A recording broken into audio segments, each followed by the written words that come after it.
So today we're actually going to be discussing one of the maladaptive traits that comes from trauma, and that is triggers. Hi, welcome to Low Zone Channel. We talk about ways to stay motivated and inspired with our daily videos. Click the subscribe button and hit the notification bell for more updates. When we hear the word triggers, that in itself can almost trigger us, because a trigger sounds like something that's automatic. It's like something on a gun, right? You pull it and then bam, the bullet is coming out of the gun. But is that really what a trigger is when we talk about psychology, when we talk about trauma and overcoming trauma? What really is a trigger? Well, a trigger is essentially a sensitivity that's developed as a result of trauma that causes us to have an emotional reaction, right? So it's a sensitivity to something causes us to have an emotional reaction. And typically the triggers that are giving us problems are the ones that are causing emotions or feelings that we don't desire to have, like anxiety, like fear, like anger. And those undesirable emotions for us are so frustrating because we may feel like, well, I can't control this emotion when it comes up, or I don't know what to do when I feel this emotion, or it's so overpowering, or it tends to just overtake me. So people wonder what they can do about these triggers that they're experiencing. How can they minimize the triggers? How can they diffuse the triggers? Is that even possible? Well, it's good to think about what the triggers actually are. As I mentioned, they're a sensitivity to something. So when you look at a trigger in terms of being a sensitivity, that takes that sense of it being an automatic thing away from the word. So instead of saying I have a trigger, when you think of it as a sensitivity, I have a sensitivity to ABC. Then we don't necessarily have to look at it as being this automated thing. If that trigger gets pulled, bam, the bullet comes out of the gun. Because the reality of our emotions and our actions is that we have control over our actions, and our emotions can be managed. They can be observed. They can be understood. It is not necessary for us to give in, capitulate, and just lay down to any emotional feeling that we have. We don't have to be out of control. We can be in control.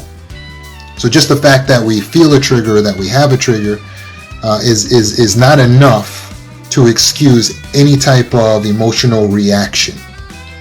It is our responsibility to manage our actions. It is our responsibility to manage the way that we respond.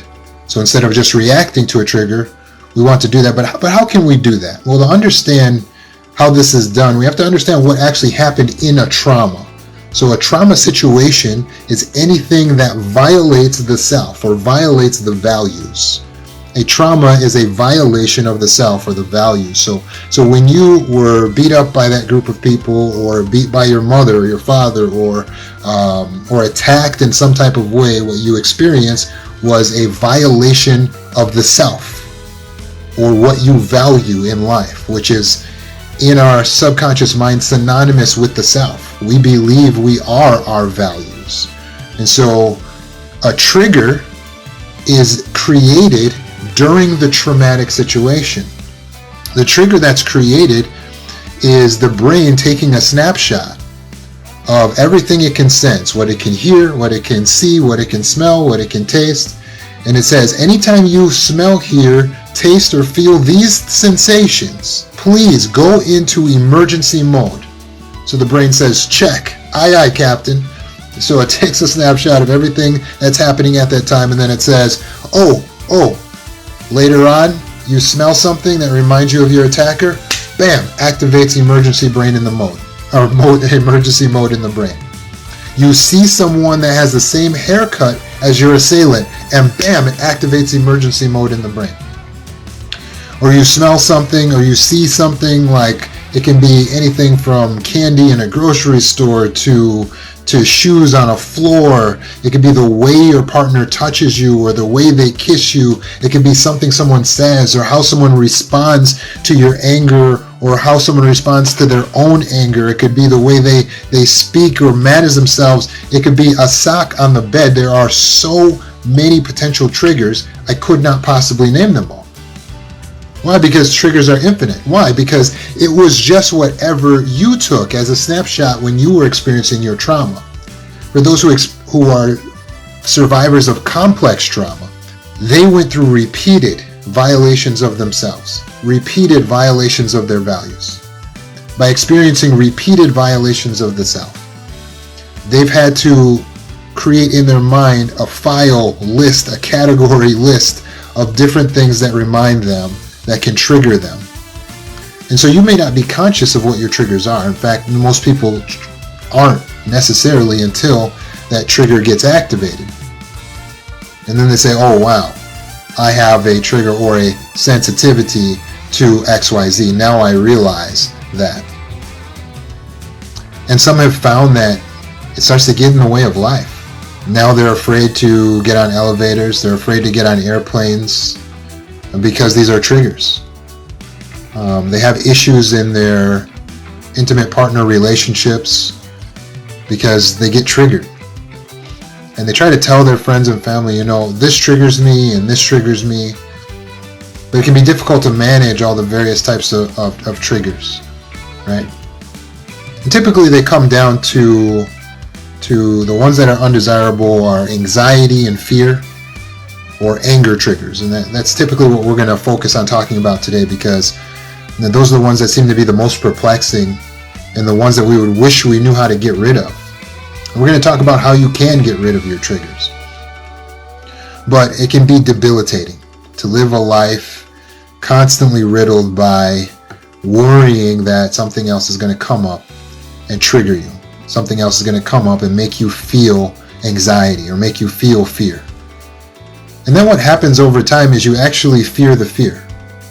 So it's like you already are feeling anxious if you're triggered into the anxiety, but then you start to fear that you will get triggered. So it goes from being afraid of bicycles to not even wanting to leave your house because there's going to be bicycles out there. And you're just afraid that you may get triggered. It comes from being afraid of crowds to not even going to a concert anymore, because you're afraid you may get triggered. And so you start limiting yourself in your life. You start saying, okay, well, I don't like backpacks because backpacks remind me of bombs and I was in a war, so I'll drop out of school. And as you start cutting back on life because you're fearing the fear and you're anxious about the potential anxiety, well, now your life starts to become less and less enjoyable because you have less and less freedom. And then it actually leads to depression. So your anxiety has now given way to depression. And now you're actually not happy and you're sad all the time. And you're irritable because you're triggerable. It ultimately spirals into a bad situation that just goes from bad to worse. Why? It's as a result of allowing triggers to manage your life. How can you deal with the triggers? Well, what you don't want to do is constantly sacrifice freedom for safety. You'll notice that safety comes at a cost. And often that cost is freedom. Even when you put on a safety belt in your car, it comes at a cost. You can't move around your car like you would be able to. Locking your doors comes at a cost. You can't just run in your house easily. These barriers limit your freedom. Now, we feel that they're certainly worth the sacrifice of freedom, so we do them. We wear our safety belts, we put locks on our doors. Okay, yeah, it's going to be an inconvenience, but it's worth it for the safety. But what happens when you start trying to gain the safety, but you're limiting yourself too much? So now you're saying, I don't want to go to the mall anymore. I don't want to go to school anymore. I don't want to work outside the home anymore. I don't want to do relationships anymore. I don't want to have sex anymore. I don't want to sing anymore. I don't want to dance anymore. I don't want to smile anymore. You're limiting yourself and limiting yourself and limiting yourself until you're not even alive anymore. In order to enjoy life, in order to live to our fullest potential, we have to get out of survival mode. We cannot live just purely in survival mode and expect to fulfill our potential or expect to accomplish anything that we can be proud of. No one gets to the end of their life and says, I'm glad I survived up until now. You're not going to be proud of that. So you have to get out of survival mode. You have to get out of thinking that your life is about avoiding triggers. So to that end, the idea that many people have where they say, hey, listen, if anyone here is going to talk about anything that could trigger me, I need you to say, hey, trigger warning. And then I know that I could be triggered and I can avoid the situation.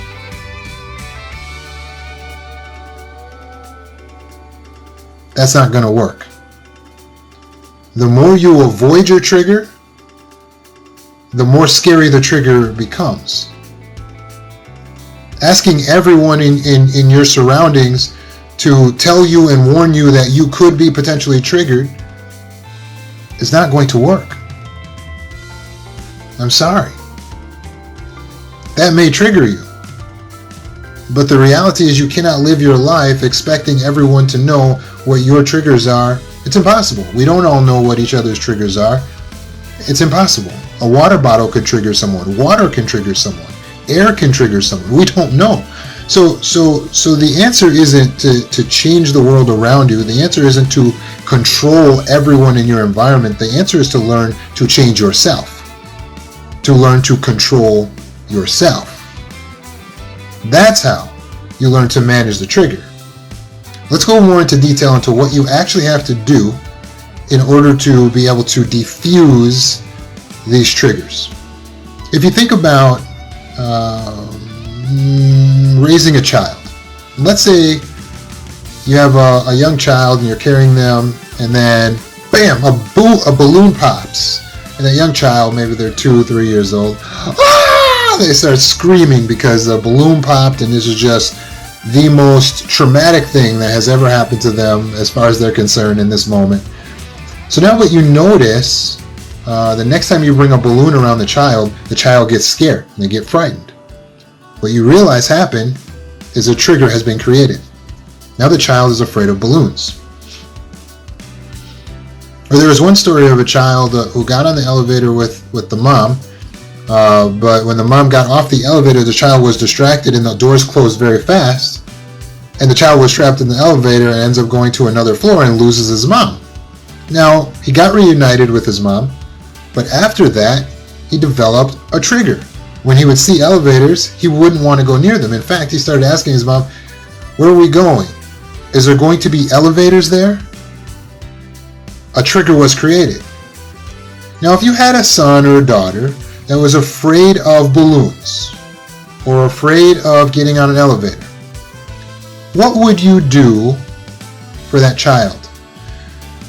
Would you conclude that, oh, my child is afraid of balloons, so for the rest of its life, we will always try to keep all balloons away from this child? Or would you say, no, my child's afraid of elevators, so for the rest of its life, we will always take the stairs as a family to avoid ever putting this child on an elevator again? Well, if you take that route, you can see how incredibly inconvenient that would become. You would give up your freedom to create a sense of safety. But ultimately, it's not even adaptive, is it?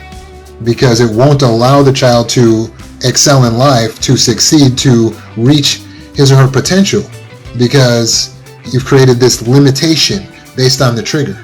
So what would you do to diffuse the trigger for your child?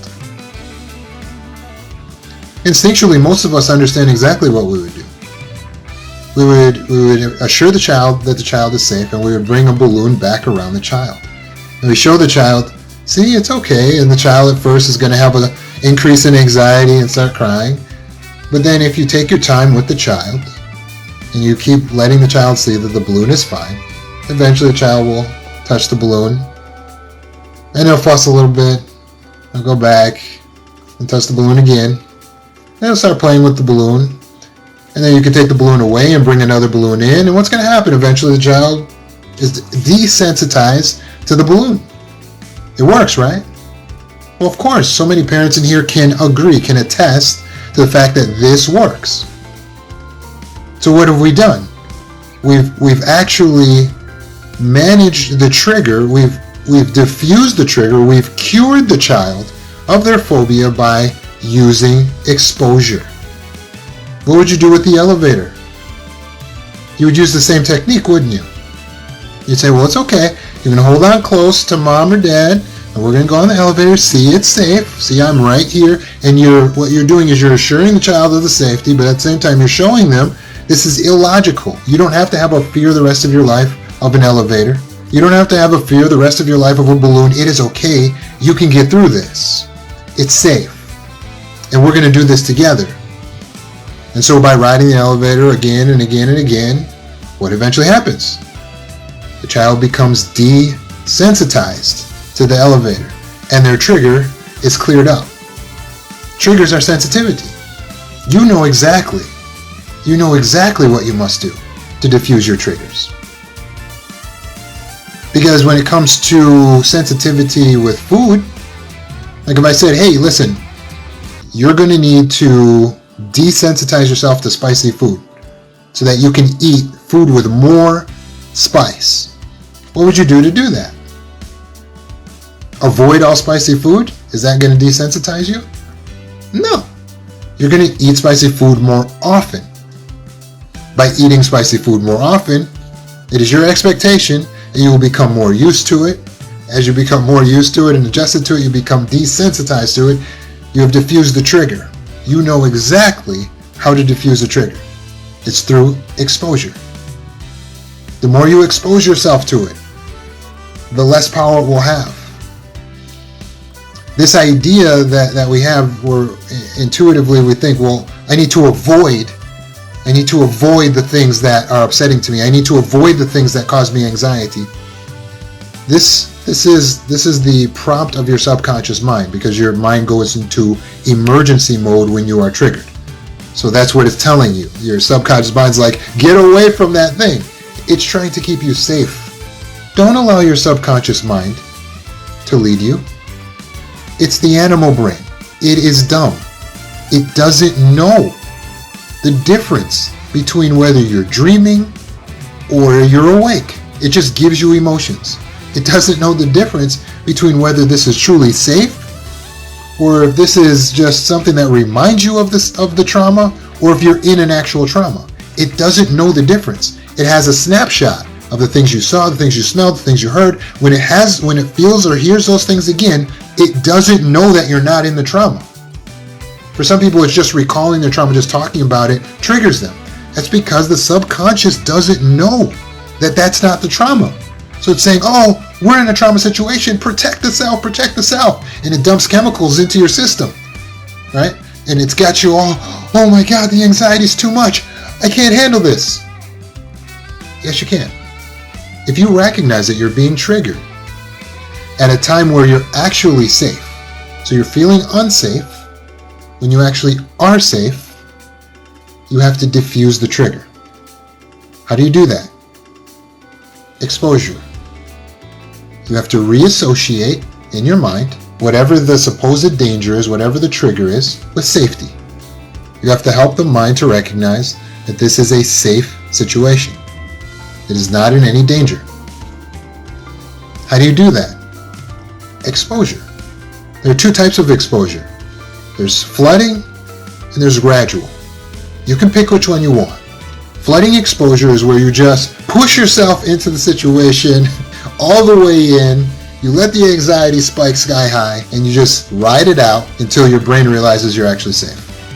So people have done this for like heights, or for getting past being afraid of the dark.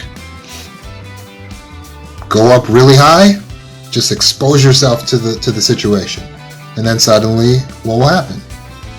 Well, after the anxiety spikes for a few moments, start to calm down, you become more and more calm, and then you realize there is no danger.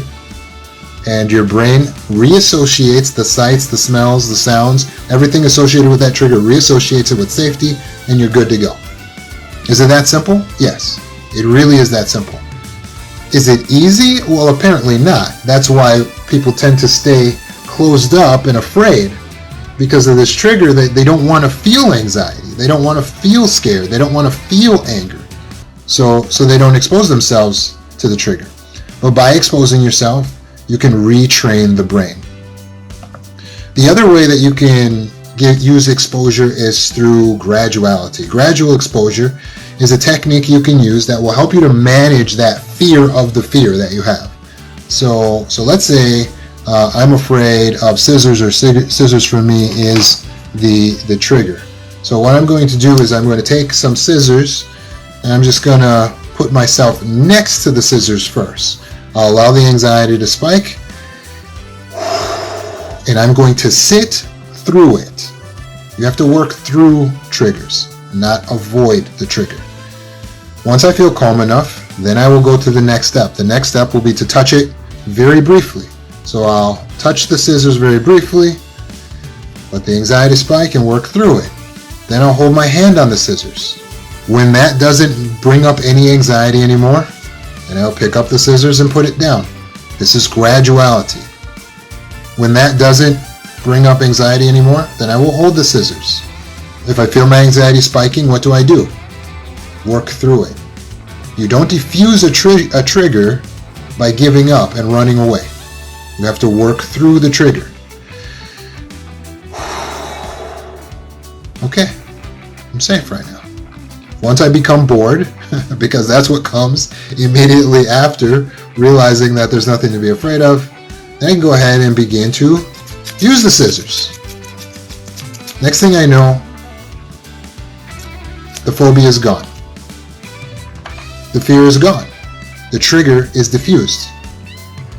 You can use this in every type of triggering situation. If you know what the trigger is and you identify it, you can work through it. Sometimes it's not something as concrete as a scissors though. It can be something that causes you anger or fear, like the way that your partner clenches their jaw. Or it can be something in a sexual relationship with your spouse that causes you discomfort. When they do this a certain way, it reminds you of when you were raped. It causes you discomfort. How do you work through that trigger? Well, what you want to not do is the avoidance. The fight, flight, freeze. Don't do that. So fighting would be, get off of me! Don't do that. That's not going to help you to get past the trigger. So distinguish fight. Don't do flight. I can't do this. I'm sorry. And then you leave. That's flight. Don't do flight. Don't do freeze. Freeze is where you just disappear inside of yourself. You're just gone. Your partner's like, hello? Are you there? Hello? What happened? Where'd you go? That's freeze. Don't do fight, don't do flight, don't do freeze, because those are trauma responses being activated by the amygdala. You have to go into your prefrontal cortex and observe. How do you do that? Well, your prefrontal cortex is slow. It's not the first thing that responds in a trauma. It's not designed for that. Prefrontal cortex is for analyzing situations, for strategizing, for critical thinking, for deep thinking and controlling the emotions. That sounds like where you want to be, but it doesn't activate right away. So the only way to be able to use the prefrontal cortex in what your trauma brain is telling you is a trauma or a trigger situation is to wait. Because this part of your brain takes about 5 seconds to come online. So you have to use the rule of 7 seconds. So when your partner clenches their jaw, or when you're in a sexual situation and something triggers you, you need to pause 7 seconds, 5 to 7 seconds. 1, 2, 3, 4, 5, 6. Woo! Prefrontal cortex lights up. It says, hey, what's going on here? Your prefrontal cortex is where the conscious self lives and operates. Conscious self is free will. Free will is choices. Choices requires critical thinking. This is the boss. This is the person you want leading you. The problem of living a traumatized, triggered life is that you're always in this brain back here, the animal brain, just trying to survive. Don't allow your animal brain to lead you. You wouldn't allow the dog to be the head of the household. You put the person in charge. You, the conscious self, in your prefrontal cortex, that's who you want to come online. So be patient. Let the boss show up. Okay? 5, 4, 3, 2, 1. The boss lights up and says, okay, what's going on here? And then you can finally start working through it with logic. Okay, I feel triggered, but I'm not actually in danger. So you observe the environment and the emotion. Let the emotion work through you. If you're feeling angered, you don't need to react. You don't need to act. You need to analyze. Because anger is an action emotion, but it's used to cover the more vulnerable emotion. Whenever someone gets angry, it's really that they're covering extreme sadness, extreme pain, extreme hurt, extreme humiliation, extreme embarrassment, extreme fear, extreme anxiety. Is that they feel an emotion that's too much for them, so they go into anger mode, because anger is the shell, it protects the self. Rah! Anger has a place. The place of anger is action. When it's not a time to take action, it's not a time to be angry. So don't go into anger when it's not an appropriate time to take action. Go back to your vulnerable emotions. So as soon as you feel triggered and you're like, I want to get angry, count 5, 4, 3, 2, 1. Allow the prefrontal cortex to light up and analyze the situation. Whoa, I'm feeling a lot of anger right now. That's all. You're sitting completely still, but you're thinking and analyzing. I'm feeling anger right now. Not I'm being angry, I'm not yelling. No action. Give it 5 to 7 seconds. Be in control. Become present. Observe the emotion. Wow, I'm feeling a lot of anger right now. It passes. The chemicals go through the system. It is emotion, energy in motion. It's going to go through you. You have to work through your trigger. Not run from it. Work through the trigger. Give yourself the time. 5 to 7 seconds. I'm observing that I feel anger right now. Why? I was triggered. Why? The way my spouse responded. It's the way they clenched their jaw. It was the way they touched me. Okay. Now, if it's in an intimate partner situation, you might say to your partner, hold on a second. Okay. I notice I have a trigger here. Can you try that again? Instead of saying to your partner, don't do that, you're going to say, hold on. I notice there's a trigger here. Can you try that again, but go slow? Have them do the very thing that triggers you again.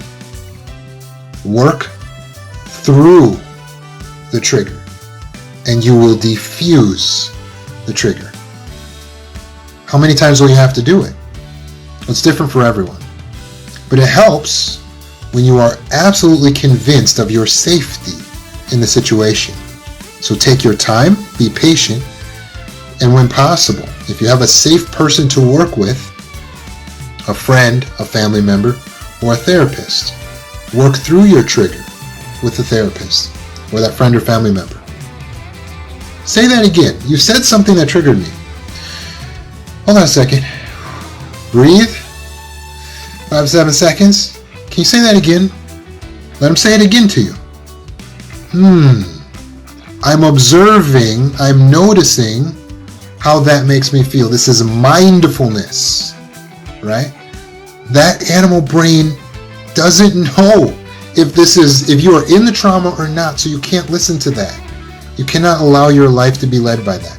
The only time you need to be led by the animal brain is when you are in an actual emergency. If you see a rattlesnake, okay, run, flight, right? If you're being attacked, okay, fight. It has a place, right? But you can't be led by that. The majority of your life, 80% of your life, needs to be led by the conscious mind instead of the subconscious. But scientists say that most people live 96% in their subconscious brain. You must stop that. You must wake up and be conscious. Be mindful. Where am I? What is this? Oh, this apartment is nice. Oh, wow, I have a roof over my head. I have my own bed. pay attention to everything. Oh, what is this? Why do I do this? Why do I brush with my right hand? Be mindful, and that will help you. If you're mindful and present in every moment, it'll help you to observe the trigger rather than react to the trigger. If you allow the subconscious brain to go and lead your reaction, it's going to be 1/12 of a second and you're gone. Just, oh! And your fight, flight, freeze, fawn, you're just gone. And then you later got to go back and be like, I'm sorry for my actions. Let's stop having to apologize. We don't have to apologize when we control ourselves in the moment. You have agency, you have free will, you are in control, you are powered, you are empowered. Okay? So use the rule of 7 seconds and flood or gradually expose yourself to your trigger. Be patient, use consistency and repetition. You will diffuse the trigger. You will no longer have to live your life in fear. When fear is now only 15%, the other 85% of your existence gets to be love. That's where you want to live. In the dream state, in the creative mind. That's where you want to live. So let's diffuse our triggers and let's get back on that horse. Because I don't know if you've ever heard that phrase before, get back on your horse. But it actually comes from a longer phrase, which was get back on the horse that bucked you, which means the very horse that threw you, that bucked you, when you fall down, bam, and you hit the ground, and you're like, oh man, that hurt, I'm never riding a horse again. You are supposed to get back on that very same horse, right then and there. That's where the phrase comes from, get back on that horse. Why? Because they knew, even back then when they created that phrase, in the old West, I would assume, that if you don't get back on the horse that bucked you, you're not going to have transportation. You're not going to be able to work. You're going to lose your freedom. You need to confront the fear, get back on that horse, tame that horse, become one with the horse, so that you will be in control and you can be free and live your life. We have high hopes that you were able to find anything in this video that will serve to motivate and inspire you. Remember to click the subscribe button located below and feel free to discuss your ideas in the comment section. We'll catch up with you in the future video.